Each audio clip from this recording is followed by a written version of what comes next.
અમદાવાદમાં પણ કોરોનાના કેસમાં વધારો છેલ્લા 24 કલાકમાં શહેરમાં નવા 4 કેસ નોંધાયા છે, જેમાં 84 વર્ષીય પુરુષ હોસ્પિટલમાં અત્યારે દાખલ છે, જ્યારે અન્ય દર્દીઓને હોમ આઇસોલેટ કરવામાં આવ્યા છે. મે મહિનામાં કોરોનાના કેસમાં ઉછાળો નોંધાયો છે. 38 કેસ માત્ર મે મહિનામાં નોંધાયા છે, જેથી એમસી સંચાલિત હોસ્પિટલમાં આઇસોલેશન વોર્ડ પણ ઊભા કરવામાં આવ્યા છે. આ સાથે એસવીપી શારદાબેન અને એલજી હોસ્પિટલ વોર્ડ પણ ઊભો કરવામાં આવ્યો છે. કોરોનાના કેસ જે રિપોર્ટ થઈ રહ્યા છે તે પૈકી ગઈકાલના રોજ 4 કેસ રિપોર્ટ થયેલા છે.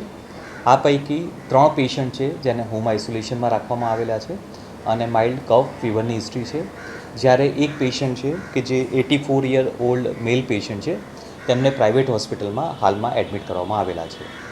કોર્પોરેશનમાં હાલમાં ટેસ્ટિંગ બાબતે શહેરની હોસ્પિટલ છે, એલજી હોસ્પિટલ, શારદાબેન હોસ્પિટલ તેમજ એસવીપી હોસ્પિટલમાં કોરોનાનું ટેસ્ટિંગ કરવામાં આવી રહ્યું છે અને બેડ બાબતે એસવીપી હોસ્પિટલમાં અલગ આઇસોલેશન બેડ તેમજ એલજી હોસ્પિટલમાં આ પ્રકારની વ્યવસ્થા કરવામાં આવેલી છે.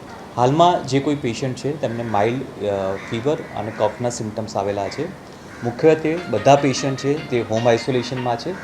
માત્ર ગઈકાલના રોજ જે કેસ આવેલ છે તે ઓલ્ડ 84 એજના ઓલ્ડ મેલ પેશન્ટ છે, તેમને હોસ્પિટલમાં એડમિટ કરવામાં આવેલ છે.